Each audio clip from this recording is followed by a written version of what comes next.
let me say, a word in defense of reason in dialogue with faith. Because faith is that proof. Faith unites us to that substance. But reason, in order to realize its full potential, needs the horizons revealed by and truths contained in the faith. And not just any faith, but the Catholic faith.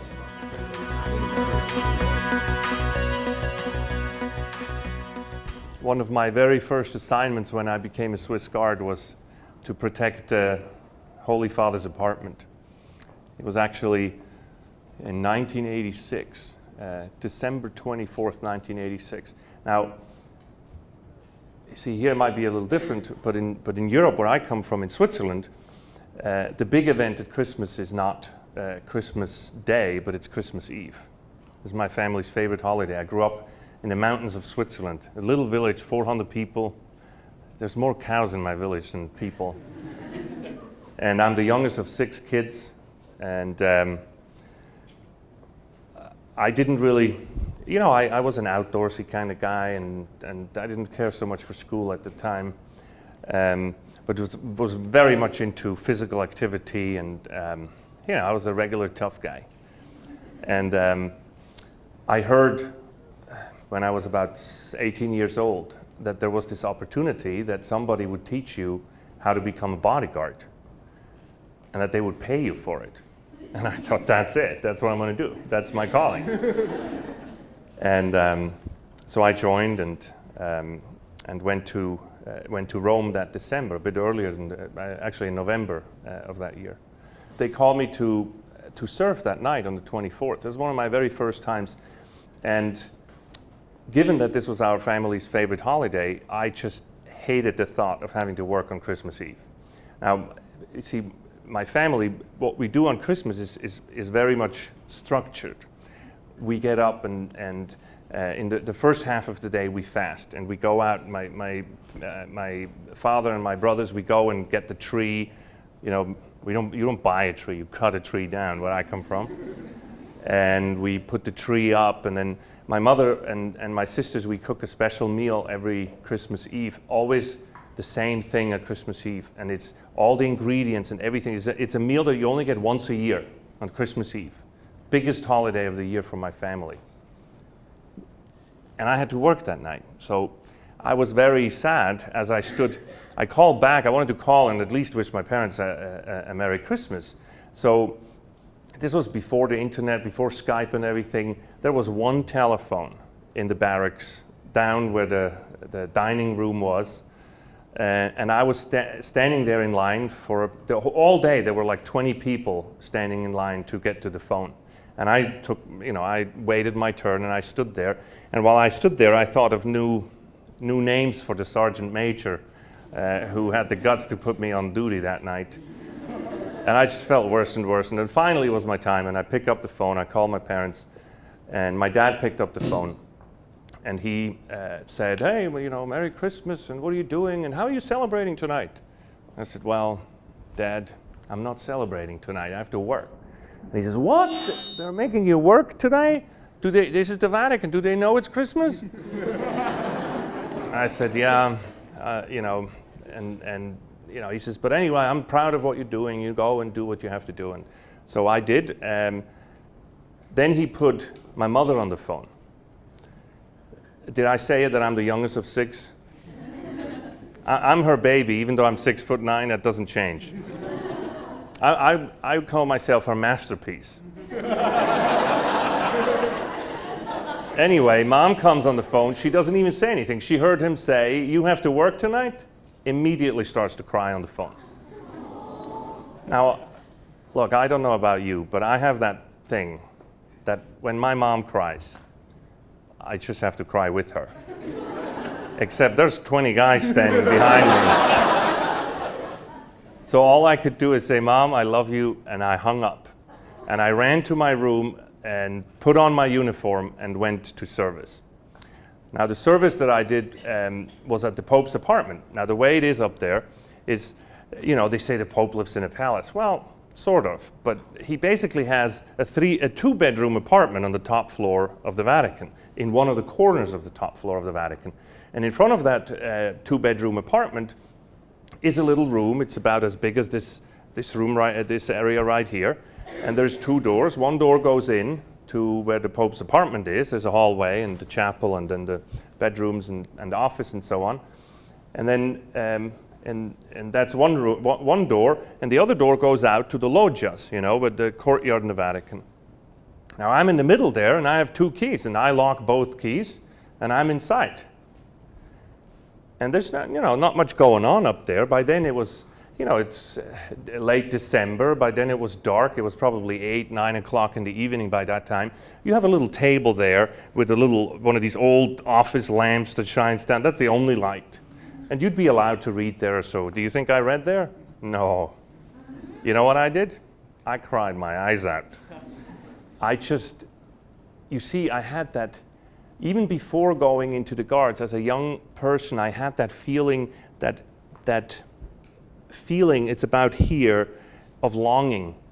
And I tried to quench that feeling with all kinds of things, starting with loud music and smoking and drinking and, and it was this longing, and no matter, even if you turn the music loud, it doesn't go away. You eat more, it doesn't go away. And I tried then to be into physical activity and, the tough guy, to cover up the soft spot. That was just longing. And I didn't find, what am I doing here? Who am I? And I felt insecure, but I made up for it with size. But inside I was still, inside we all are the 7-year-old ourselves. Well, that 7-year-old was doing a lot of crying up there that night. And then the radio went off, and the commander calls and says, Widmer, the Pope is going to go out celebrate Christmas Eve Mass. Let him out. And I said, let him out, the Pope? And he says, yeah. I said, okay, I'll let the Pope out.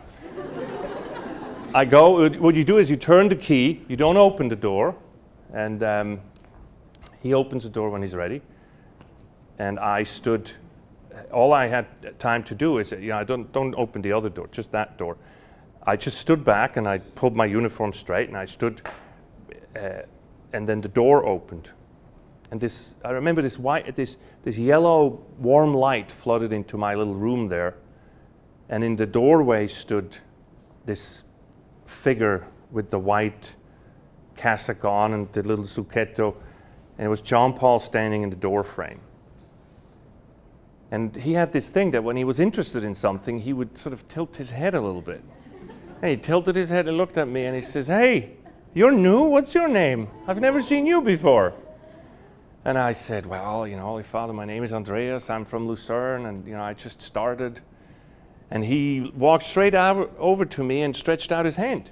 And our hands touched, and he shook my head, and then he looked into my eyes.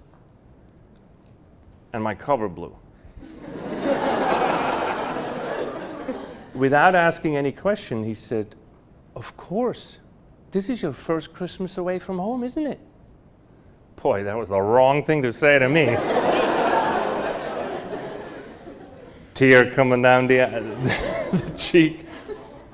He held my hand, he grabbed the other hand, the elbow with his other hand, and pulled me in, and he had these gray light eyes, and he looked me in the eyes and he said, Andreas, I really appreciate the sacrifice you're making here for the church tonight. I'm going to pray for you as I celebrate midnight Mass tonight. Finally, somebody noticed my pain. This man acknowledged, this was another human being who acknowledged that I was in pain and said it was okay and embraced that little me who was feeling lonely and sad and confused. And he gave me validation. I walked by 15 of my best buddies in the Guards and nobody said a word. Nobody noticed my pain that I was in. It's only later that I realized that, of course, the one guy who noticed my pain is the man who leads over 1 billion Catholics, who at the time, in '86, was at the height of the Cold War. That was before the fall of the Berlin War. This is when it all came to a head, where we didn't know which way this was going to fall. Inside the church, the left and the right were pulling on both sides. Later, the next year, resulting in a schism in the church. And this man who has all of these things on his mind has enough presence to notice that the guy who's standing in front of his office or in front of his apartment, who's supposed to blend into the background, that this kid is in pain because he's not with his mommy on Christmas evening. I'm telling you this because part of what we're doing here is to learn how to be leaders.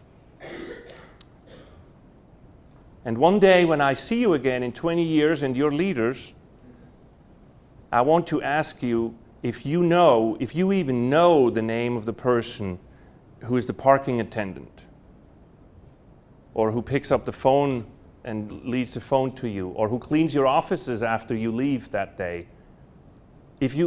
We don't even know that person's name, never mind to actually recognize this person as a full human person, as a full human being, and being enough present in the moment to notice what their joys and sorrows are in life.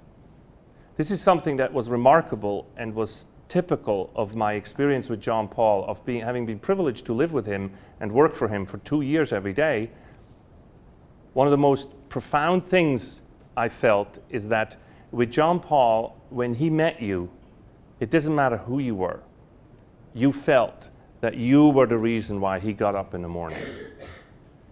And I think that is something that if we think about leadership in a general way, that is something that we should aspire to. Now, the way I'd like to have the evening go is tell you, I brought him back with a little bit of a story. I'd like to share some pictures with you and a little bit of music that I have of John Paul, and then I will continue. So bear with me, I hope this works.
Tu sei mio figlio, io oggi ti ho generato.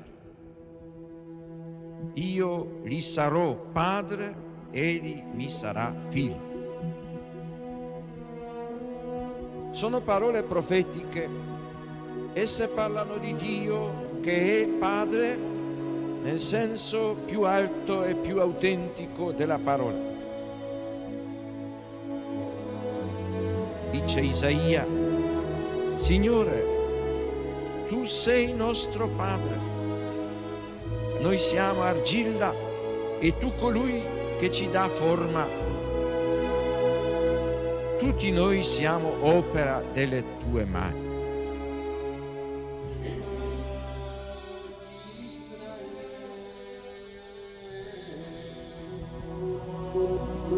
Sion ha detto, il Signore mi ha abbandonato, il Signore mi ha dimenticato. Si dimentica forse una donna del suo bambino? Anche se ci fosse una donna che si dimenticasse, io invece non ti abbandonerò mai.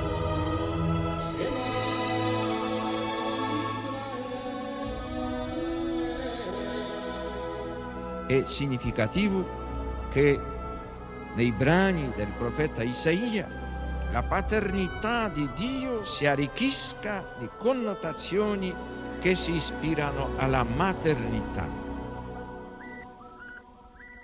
Gesù annunzia molte volte la paternità di Dio nei riguardi degli uomini, riallacciandosi alle numerose espressioni contenute nell'Antico Testamento.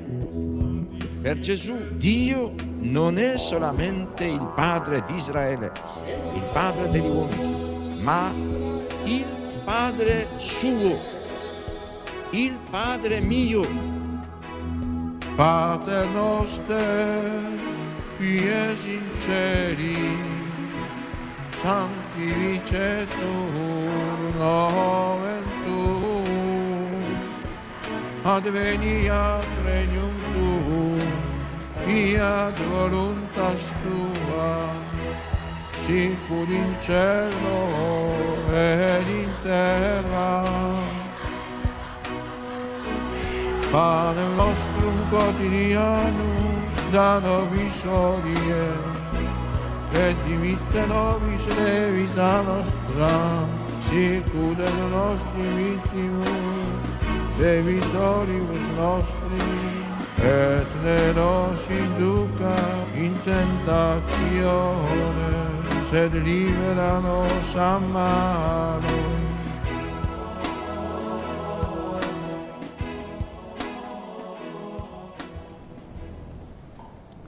I'm going to just let that run a bit. I hope that this gave you a bit of a, brought his spirit back a little bit. What I often like to share with the younger generation is that when I was with John Paul, he was still very healthy. And I like to show, you show a little bit the decline afterwards, but I like to show how very much of a sportive man this was. There were 115 of us, but we could not keep up with this guy. Just his whole schedule and his vitality was something that I've never seen that before. You see, I went into the Swiss Guards not for religious reasons. I told you that I went there for selfish reasons. I thought this was just a cool thing to do, and I really focused on the bodyguard thing, not on the spiritual side at all. As a matter of fact, I wasn't really spiritual at the time. I was catechized somewhat as a Christian, as a Catholic, but I'm a product of the 70s. I knew more about Buddha when I was done with my catechesis classes than I knew about Jesus Christ. And so going there, it didn't mean anything to me. Who is the Pope? I didn't understand that right. But then I started to meet him, starting with that evening on Christmas Eve, and I kept seeing him. And in a way, God planned that very well, because the way I ended up being introduced to him is as him just as a man. I didn't have a big, image of, oh, this is the Holy Father and so on. I just met him. This is the guy I protect, and that's, he's the boss, and we protect him. So I met him just like an older gentleman.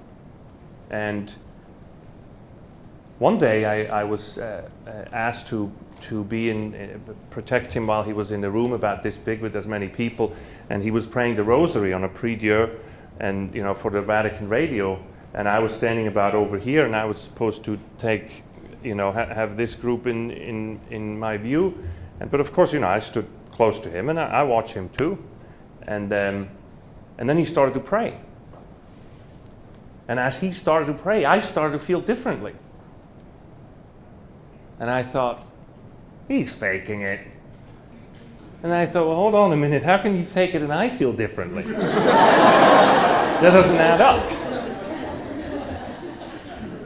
The more he prayed, the more I felt different. But the way I felt different is that longing.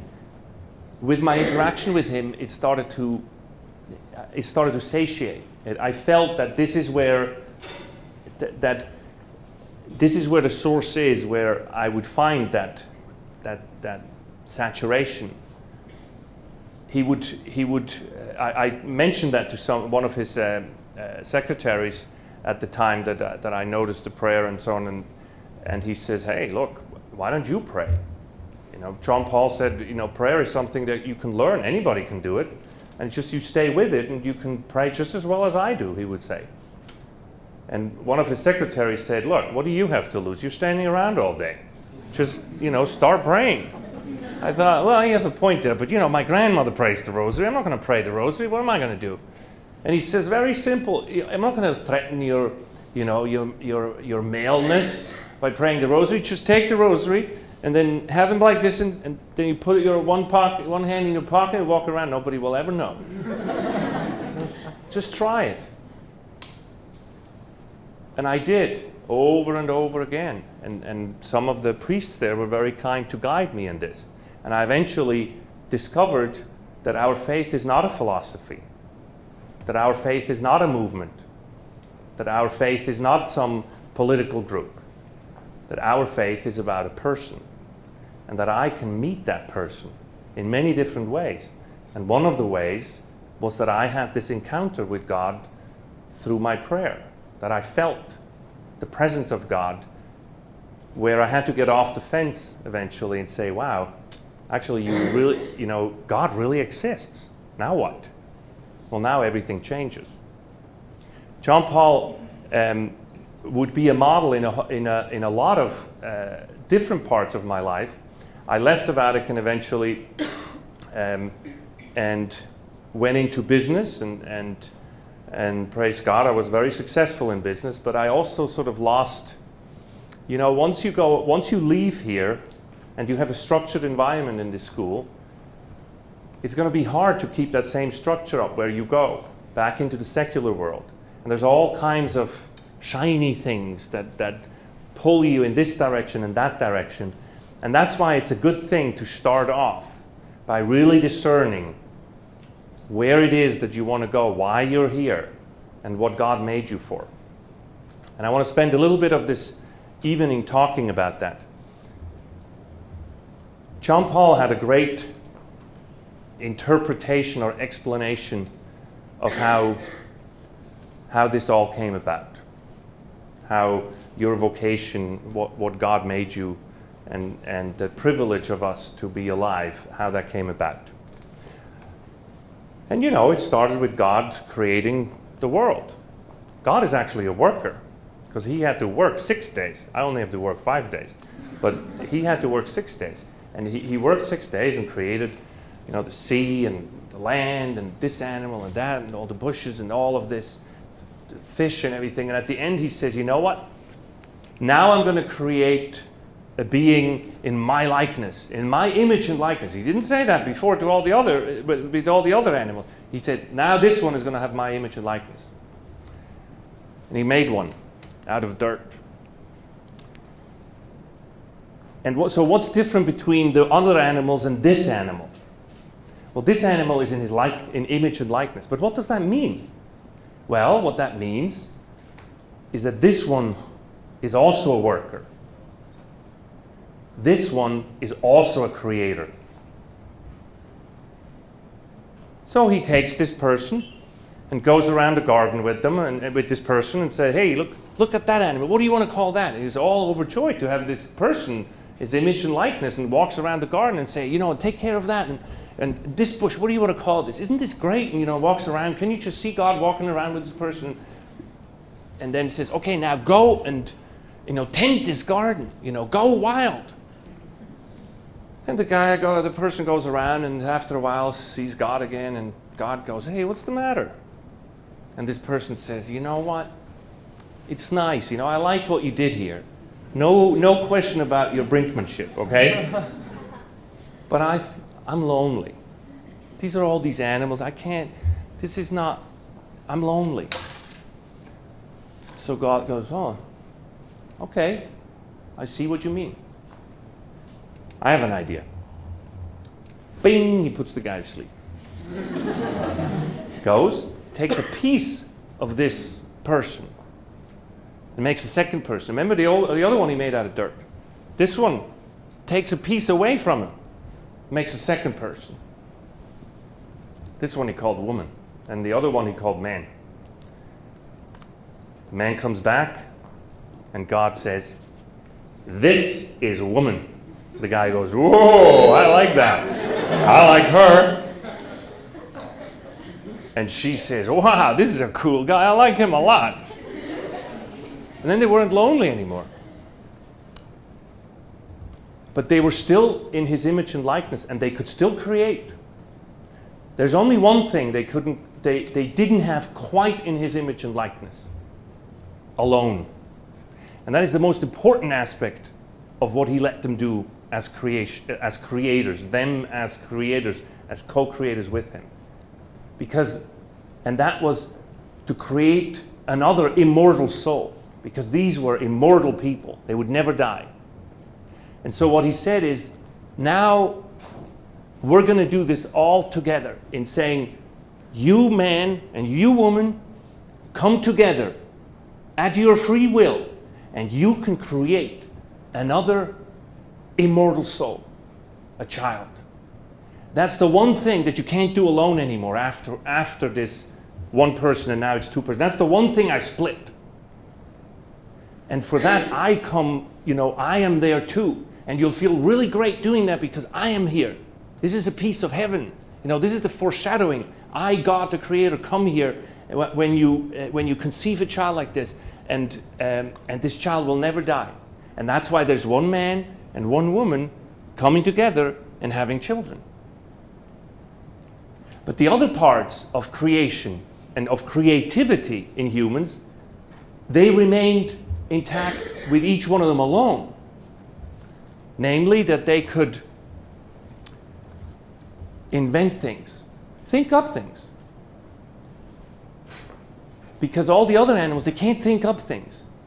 The only one who can think the only one who can make something out of nothing is, of course, God, the Creator. That's what we say when we create a child. We make something, we call a being from nothing into being. Then God is there. He has to be there, because otherwise it couldn't happen. The same as when you have an idea. We call that work. That you're looking at some wild, overgrown area, and you envision a beautiful garden with beautiful sculpture in it and everything, and you do that. You're in that sense making something out of nothing. Where do you get this from? You know that when you do this, God is there. God is with you. You're participating in that creation. You're a co-creator. So God takes the two of them and walks around and says, you know what? Now what I want you to do is I'm going to give you this garden, and I want you to finish it, because I didn't finish it. I left all kinds of things undone. I left it sort of in a rough state, and you finish it. And one of the things I've done, this is me adding it now, is I hid little Easter eggs all over the place. So there's these nice little Easter eggs, and if you go to school and you study a certain thing like chemistry or biology or literature or something, then you can go around creation and look for things and dig and find. And then when you find one of these Easter eggs, it's one of these ideas that you find a new compound, that you find something that can heal other people, that doesn't exist on its own. But I put that Easter egg somewhere that if you find it with your effort and your co-creation with me, you can create something new and you can better the world. Of course, we did that as human beings, but He gave us that free will. The reason why we had to leave that garden is what? What's the core reason of why we had to leave that garden? The core reason why we had to leave that garden, I believe, is pride. We had to leave that garden because we wanted to do things our way. That we wanted to know it all. I'm a know-it-all. I want to know it all. I'm not happy in just knowing a piece of it. And I'm not happy that you know a piece of it which is different from my piece, because I want to know it all. This is at the core of all the ills that plagues us, is this pride, this pridefulness that we have. That we can't, that it wasn't good enough for us to say, you know what, this tree, I'm happy to not know the difference between good and evil. That's fine. If that can be God's, and I'm going to be the creature and He's going to be the creator, and that's fine. No, that wasn't good enough. We had the pride and said, no. I'm the jefe. I want to know. I want to be the guy. That's what made us leave that garden. But then God still didn't give up. And when we're out there, now work became a little more serious. But still, that co-creation that we are called to, now work involved labor. But still, the core of work is still focused around co-creation within the world. That God tells us, go into this garden and make it better. See, what we can do is we can make a choice.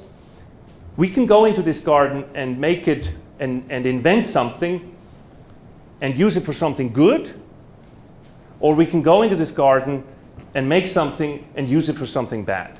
God isn't going to force you. That's the difference between the culture of life and the culture of death. The culture of life is what's life-giving, that we actually give this on. There's a little story about this. I have a little 7-year-old, Eli. You know, when I travel, I always bring home, I have to bring something home when you travel and you come back. Well, I bring home a box of crayons. There's these Swiss crayons called Carandache. Beautiful, these are the best, beautiful crayons, beautiful colors. And so I come home and I say, hey, Eli, come here. Look, there's a box of crayons. You know what I want him to do? I say, go wild. Here's some paper from my office. Go wild and just draw something beautiful. What do I want from him? When he's done with the painting, do I care what he paints? Not really. But what do I want him to do with that painting? Any guess? I want him to give it to me. Because I have them all on the wall in my office. And I keep them there, and then I'm proud of them. I love those pictures. You see, I want him to express all of his creativity and everything he learned, and then put this into this great piece of art and give it back to me. That is what God is doing to us. What's your name? Karen? God gave Karen a box of crayons. What year were you born? 84? 84. In what month? So, on February, 9 months earlier, I'm not going to do that math. God gets up in the morning and says, I have an idea. I just thought of somebody. Karen. I'm going to make Karen with dark hair, beautiful complexion, beautiful eyes. I want to have her be born on February 5th. And I want her to be about this tall, and I want her, and these are her parents, and I want her to have certain siblings. I want her to be born in, where? No, where? I want her to be in Florida. And I want her to be really good at math and struggle a little bit with literature, just, because keep her humble and all that. And I want her to be born in February 5th because 20 years from now on February 5th, there will be this and this event, and I want Karen to associate her birthday with this and get an idea about her life on that very day. And I want Karen to be in a family that has this and these opportunities, and I want her cousin to be doing this. And you see what I'm doing? I'm putting pencils in your crayon box because God gave you a box of crayons when you were born. And He keeps giving you crayons. And what does God, these are these graces, these gifts you receive. And what does God want Karen to do? God wants Karen to go wild with those crayons. To paint. He's not, God, you see, when you're thinking about what do you want me to do, God? You know what the answer is? Yeah, what do you want to do? It's like when my son asked my wife, what should I do? She'll like, what should you do? Think of something. That's a little bit like what it is with God. God gives you all of these opportunities, and then you can say, Lord, you've blessed me with this and that and that and that. Thank you so much. He's blessed you to grow up in the richest country in the world with wonderful parents who have the means to send you to school and everything, and you're standing there saying, God, why me? And God comes back and says, yeah, why you? What are you going to do about it? This is the pivotal moment. Are you going to take this drawing and put it in your pocket and use it for your own? Or are you going to give it back to me? Are you going to go with the culture of death, or are you going with the culture of life? Our greatest example in this is our Lord. This guy could turn stones into bread. You know what I would be? I wouldn't be a carpenter. I'd be a baker if I were him. And I would have a monopoly. Did he do that? No. He takes all of this and he takes it all and he goes to his father and gives it back. And what's the father's response? That's the same with our life. This is the model. What is the father's response? 3 days later, not even, he gives it all back to you. So you know the end of this story. Take what you have. Take all of these gifts, all of these ideas, and take a risk. Like, look at the empty, now you're in your 20s, you're going to school here. That white paper in front of you. Take a risk. Like, really, don't do black and white painting. Take some color. Like, really go all out and start to paint. And think, John Paul would always say, do not settle for mediocrity. Don't make a good old painting. Look around here. Look at all of this beautiful art that is in this room. Do that.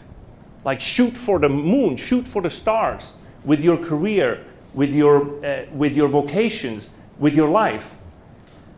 But then, at that pivotal moment, remember to give this ultimately back to him.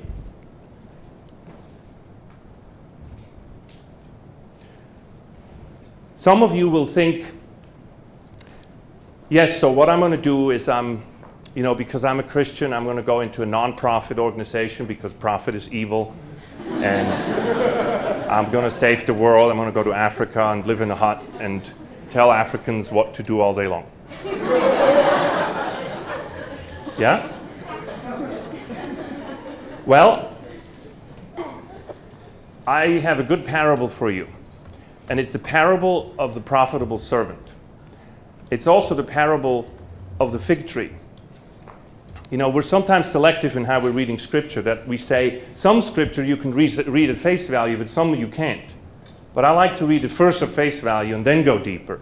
And at first at face value, both of these parables say that you better be profitable or you have another thing coming.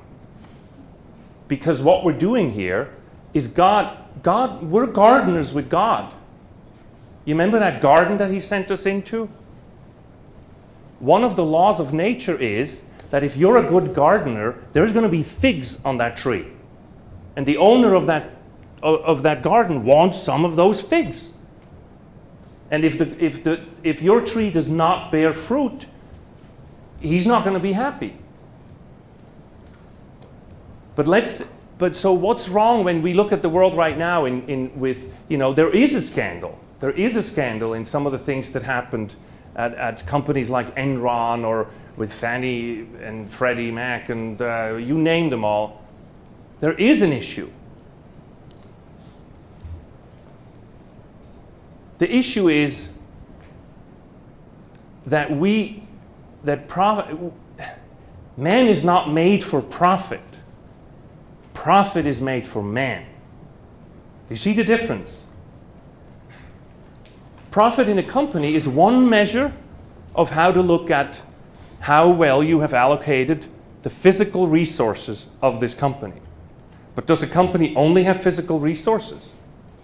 No, as a matter of fact, there's one resource that every money has finite return on investment. Every natural resource has a finite return on investment. That means you can work with it, but it sort of has a curve.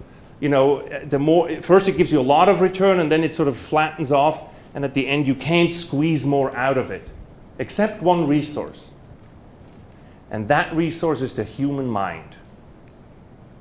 And the reason why that has an infinite return on investment is because that is the creativity. That's the godlike part of where we're invited to create, because that's where we make more. That's where we're creative, where we can build the garden and make more of the garden than there was before. That, of course, is not only physical. You see, one of the things when, are there accounting majors in here? Wow. You're just not, come on, you can dare admit it. You are? So,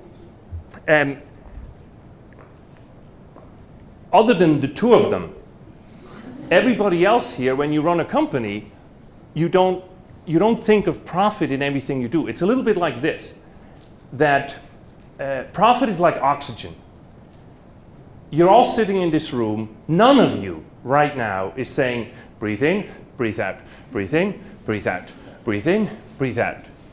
But if I would take the oxygen out of this room, within 4 minutes, we'd all be dead. That's profit. You don't run a company thinking all day long about profit.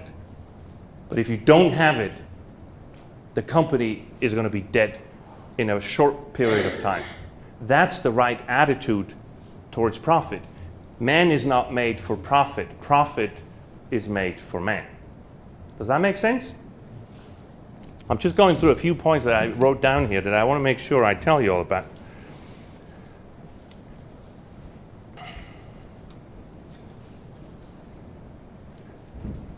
What is the profit that God ultimately seeks? That's what we as leaders, and there's a certain leadership crisis today. And the leadership crisis that we have, to a large extent, has to do with the fact that we live in a relativist culture.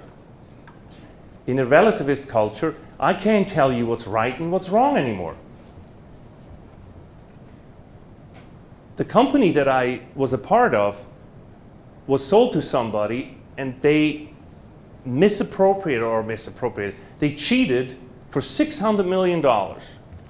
That was there one day, and the next day, poof, it was gone.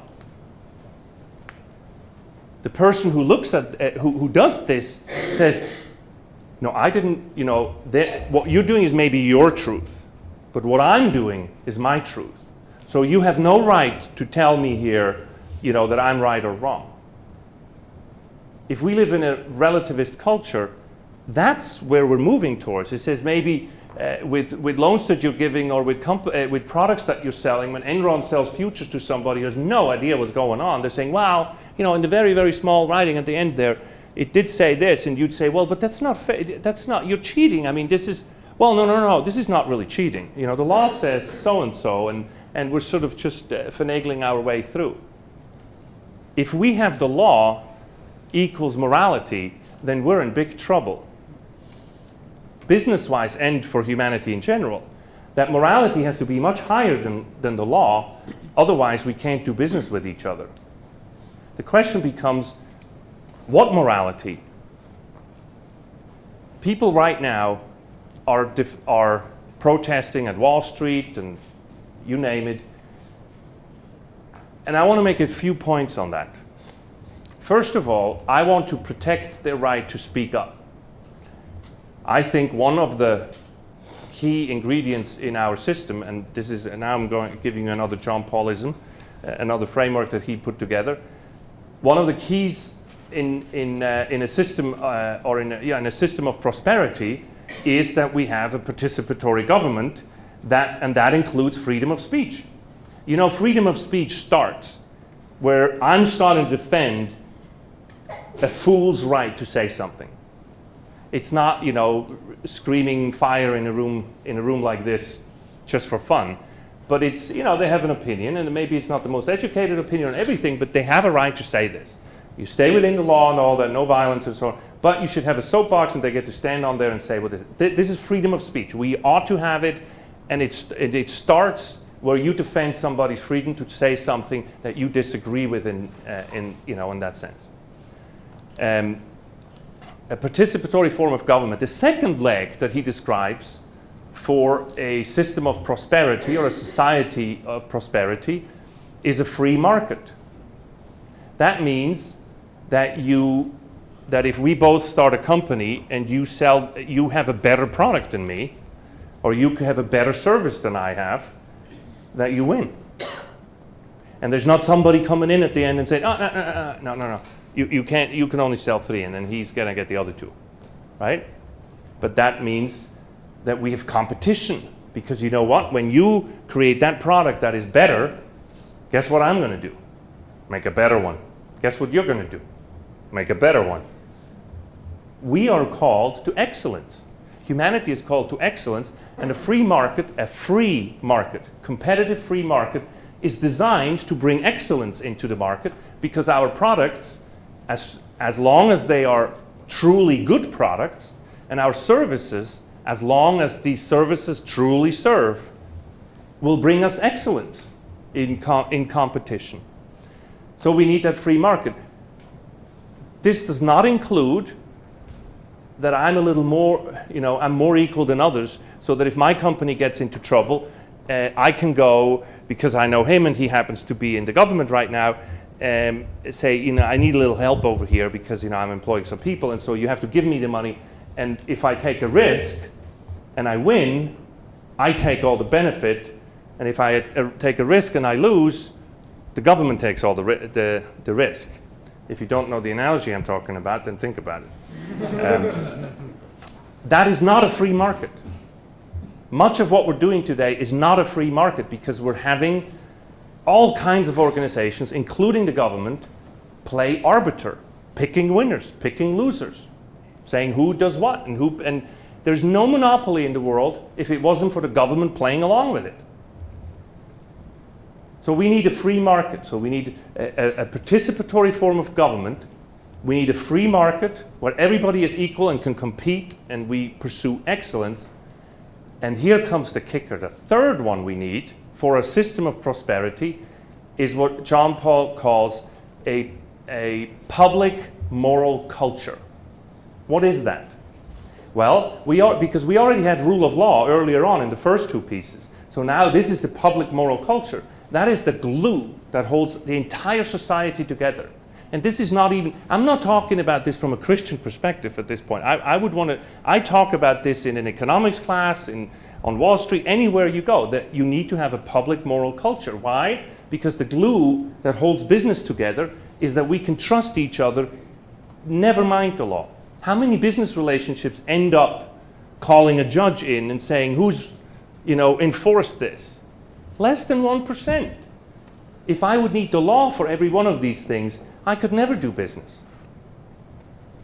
What we need is the good old American way of having a handshake, and that my handshake is as good as my word, or is it the other way? Which way is it? The handshake is word? You know what I mean. In a relativist culture where I have my truth and you have your truth, can you see how that disintegrates? And once you lose that, John Paul would say that the reason why we need that public moral culture is because the first two, the democracy, or it's not democracy, it's a participatory government, because there's not only one way to do this. The participatory government and the free market, they set free tremendous forces. And these forces can be used on a mass scale for really good stuff or really bad stuff. This is the kind of force that you can start selling organs. And what's holding that back is a robust public moral culture that helps you define what is right and what is wrong, and what is up and what is down, and how much is too much, and what should we do and what should we not do.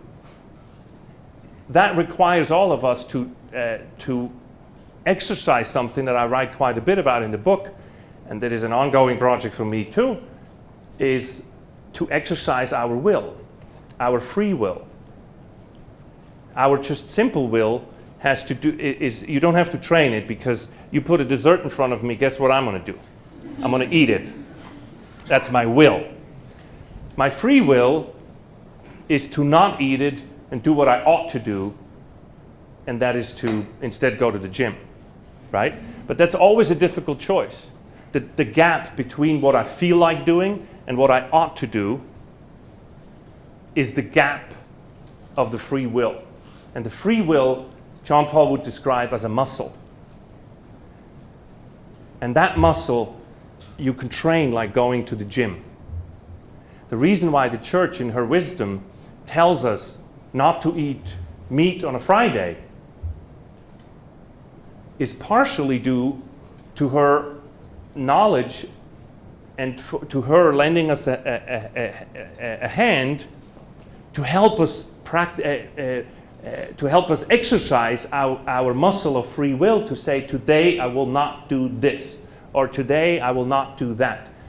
And the easiest place to start, because it's the most difficult in that sense, is with food. And that's what the church teaches, is that we do fasting on a regular basis and abstinence on a regular basis, because she knows that the difference between what I feel like doing and what I ought to do, that muscle is best trained through the stomach. Believe me. But that, of course, later on prepares us, and we should do this at any age according to what is appropriate. The reason why the church is encouraging us to do this, and John Paul would talk about this at length, is that this prepares us, that when you are in a leadership position, and you will, in your family, in your community, in your business, so many of these choices come at you that if you're not really, really trained to first of all know what you ought to do, and second of all, and very importantly, to have trained the muscle that you can automatically throw your weight over to the ought to do and not the want to do, your life and the life of everybody that is in your care is in trouble. And that leads me back to saying, with leadership, the ought to do, what is it? Where are we going? What is the leadership in my company? What is my responsibility? In my family, what is my responsibility? At this school, if you're in leadership, what is my responsibility? All of these institutions don't serve a purpose by themselves or in themselves. They're not an end. They're means. It's like with profit, when I said that profit, we don't exist for profit. Profit exists for us. Ultimately, what we need to understand and what we need to celebrate is that we're made for the ultimate happiness and for the ultimate fulfillment, which is to be in heaven with the Lord. It doesn't matter what your situation is. It doesn't matter who you're leading. That is your responsibility, to bring yourself first and everybody else in your sphere of influence with you to get to that heavenly banquet.